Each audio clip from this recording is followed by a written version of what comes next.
So we're talking about step 4. Not an easy step to do. Made a searching and fearless moral inventory of ourselves. Also known as identifying what blocks us from God, from the God of our understanding, from our higher power. The inventory is often confusing, and it's certainly a fearful process for most people to go through. A simple process is offered in the Big Book. Bill explains how the things that block us from God manifest themselves in 3 major ways. The first one he mentions is resentments. The second one is fears, and the third one is harms done to others. In the previous 3 steps, we built a foundation for our recovery. In step 1, we fostered acceptance. We were able to get honest and take a serious look at what was going on in our lives, and acceptance is the cure for the antidote for denial. We learned that if we practiced our step 1 and worked on acceptance, we couldn't stay imprisoned inside our world of addiction very long. As we moved into step 2, we learned that it fostered faith. This allows us to get out of ourselves through an act of faith. We also learned that this is a work in progress. Faith doesn't come all at once. It's a gradual happening, and it grows from the inside out.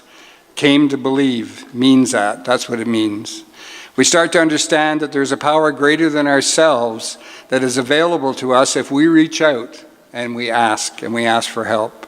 We learn that our higher power will relieve our alcoholism, our drug addiction, if he is sought and if we ask for that help. We then went to step 3 and we learned that it fostered trust. It challenges us to open up to the possibility of a power greater than ourselves and to turn our will and our lives over to the care of the God of our understanding. Trust. That's what's required on this step, and it too will take us out of isolation. A person cannot practice this step and remain in isolation and imprisoned in our world of addiction. The Big Book says that step 3 has no permanent effect unless we follow it at once, like right away. We have to do it right now by removing the things that block us from God. That brings us to the 4th step, and the one we're talking about tonight and this month. This step brings us to honesty and enables us to look at ourselves, see the truth, and tell the truth. This is something we have struggled with all through our addiction. Telling the truth eluded us at the best of times. Our character defects block the spirituality that lifts us out of our prison. The key requirement in developing spirituality is, believe it or not, honesty. A person cannot practice step 4 and remain imprisoned inside his or her own world of active addiction. In step 4, we take a fearless and a moral inventory of ourselves. We begin to understand that our actions were controlled by selfishness, dishonesty, fear, and resentment. The real character defect here is fear. There is a spiritual principle that we need to invoke. That principle here is courage. Let me tell you, it does take courage to do step 4 and to work through the fear that is involved with being rigorously honest while taking a look at our life through a microscope. I suppose it might be somewhat easier if we weren't aware that the next step is step 5, when we have to do a sharing with God and with another human being. I always refer to that as a bit of a spiritual puke. How many of you know and have experienced that fear? Anybody? Yes, all right. To complete step 4, we need to put pen to paper. While doing that, the most important thing is to be honest. Not just honest, but rigorously honest. We have to ask ourselves how defects of character have manifested themselves in our life. We don't beat ourselves up, however, this will help us to see our beliefs and our behaviors more clearly. Some defects of character to consider, and listen carefully to these for those of you who don't think that you have any. So I'm sure you'll find 1 or 2 here. Resentment, anger, fear, cowardice, self-pity, self-justification, self-importance, egotism, self-condemnation, guilt, lying, evasiveness, dishonesty, impatience, hate, false pride, phoniness, denial, jealousy, envy, laziness, procrastination, insecurity, negative thinking, immoral thinking, perfectionism, intolerance, criticizing, loose talk, gossip, and greed, just to mention a few. Do any of you relate to any of these? You don't have to put your hand up. Just think about it. Just think about the ones you might relate to. I believe that resentment is one of the biggest and the worst of all of our defects of character that and if allowed, it festers and will take us back out. It will cause us to go back out, relapse. Resentments keep us hostage in bondage of someone that doesn't even know or care that you're upset with them. So what can we do about it, you ask? I want to repeat the reading I did a couple of weeks ago about resentments because I think it is very true and very enlightening. If we continue to harbor resentments, they will eventually lead us back out into our addiction. They will give us the excuse we need, or the excuse maybe our brain needs when things are going bad, to go out and pick up and to use again. We all know we have one more relapse in us. We need to remember more now than ever, that we may not have one more recovery in us. So the piece that I read a couple of weeks ago is this: the moment you start to resent a person, you become that person's slave. He or she controls your dreams, absorbs your digestion, robs you of your peace of mind and goodwill, and takes away the pleasure of your work. A person you resent ruins your spirituality and nullifies your prayers. You cannot take a vacation without that person going along. He or she destroys your freedom of mind and hounds you wherever you go. There is no way to escape that person that you resent. The person is with you when you are awake. He invades your privacy when you sleep. The person is close beside you when you eat, when you drive your car, and when you're at your job. You can never have efficiency or happiness. The person you resent influences even the tone of your voice. He or she required you to take medication for digestion, for headaches, for loss of energy. The person even steals your last moment of consciousness before you go to sleep at night. The message here is, if you want to be a slave, keep harboring your resentments. Otherwise, learn to forgive and move on. Let's talk about forgiving for a little bit. Our peace of mind is more precious than wealth and power. None of the money in the world can buy you peace or peace of mind. And without peace of mind, our emotional and physical health suffers. The definition of forgiveness, as defined by Webster's dictionary, is to cease to feel resentment against another on account of a wrong committed. So forgiveness and resentments are opposite. The definition of resentment is this: anger and ill will in view of real, and this is the important one, real or fancied wrongs. The event could have happened years ago, and the perpetrator may not even recall the event. Yet we carry all the anger, all the resentment, and all that blame for years, harming our peace of mind, our emotional state, and our physical health. Holding on to those resentments may be the stone blocking your door to health, happiness, prosperity, and love, and even your recovery. There are 4 kinds of forgiveness as we see it. The first one is seeking God's forgiveness. The second is forgiving others. Third is forgiving yourself. And fourth is seeking forgiveness from others. Unfortunately, we haven't got a lot of time tonight to get into all of these ways of forgiving. However, we will get into a few more of them in the coming weeks, and I believe Brad, are you awake? No, okay. I believe this might be a good one-day seminar for us to do one of these days here in the near future, because I believe that resentments and not knowing and not being able to forgive people for the wrongs they've done to you is a huge part of our relapse. In the meantime, one thing that we can do is pray for all those that we have resentments against. We too can pray to ask for God's help in removing these resentments from ourselves. That would be a good start.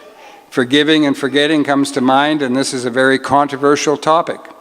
We have had people say they could never forgive and they could never forget the things that have been done to them. I understand those feelings. However, they also keep us stuck where we are and could be the cause of another relapse. Just remember the old saying, holding on to resentments is like you drinking poison, hoping those other people die. It's only you that actually gets hurt. Step 4 is more than just resentments, however. Resentments need to be addressed and handled if we expect to heal and get better. Step 4 is the beginning of that process. Our inventory must be based on faith, and it must be based on trust and approached without fear. Not so easy, you say, and I agree. It's very difficult to do. Our lives are driven by fear each and every day. We make decisions to do this and not to do that, and most of them are based on fear, and in particular, the feeling of fear. So how do we overcome or work our way to the other side of fear? Having faith really helps. But what is faith? Thankfully, the Bible has a pretty good definition of it. It's pretty clear in Hebrews 11:1. And it says there, now faith is the assurance of things hoped for, the conviction of things not seen. Simply put, the biblical definition of faith is trusting in something you cannot explicitly prove. It seems to me that faith requires us to leave our heads, quit trying to figure it out, quit trying to reason it, and we need to get into our hearts and feel our way through this program. Faith then is trusting in the unknown. It's believing all will be okay if I just do the next right thing. Whatever we must understand is that faith and fear cannot exist together. In the above scripture, it is clear that faith is being certain of what we do not see. It's the absolute belief that the Creator, the God of our understanding, is constantly working behind the scenes in every area of our lives. So what is the opposite of faith? That's fear. Simply stated, unbelief or weak belief. As unbelief gains the upper hand in our thoughts, fear simply takes a hold of our emotions. Our deliverance from fear and worry is based on faith, which is the opposite of the unbelief. We need to understand that faith is not something that we can produce in ourselves. Faith is a gift. Faith is something that is produced in us. It grows in us and becomes stronger and stronger with each test that we're put through. In our faith and certainly around this church, we learn that God loves us just where we are. We often heard Pastor Wayne tell us that God loves us just where we are, but he loves us too much to leave us there, and he's going to drag us along. I know for me, it took years to build my faith to where it is today. I wasn't happy with the message or the feeling of the traditional churches I grew up in, and it wasn't until I started coming here that I started feeling comfortable. I felt like I was at home. We've talked about that many times here.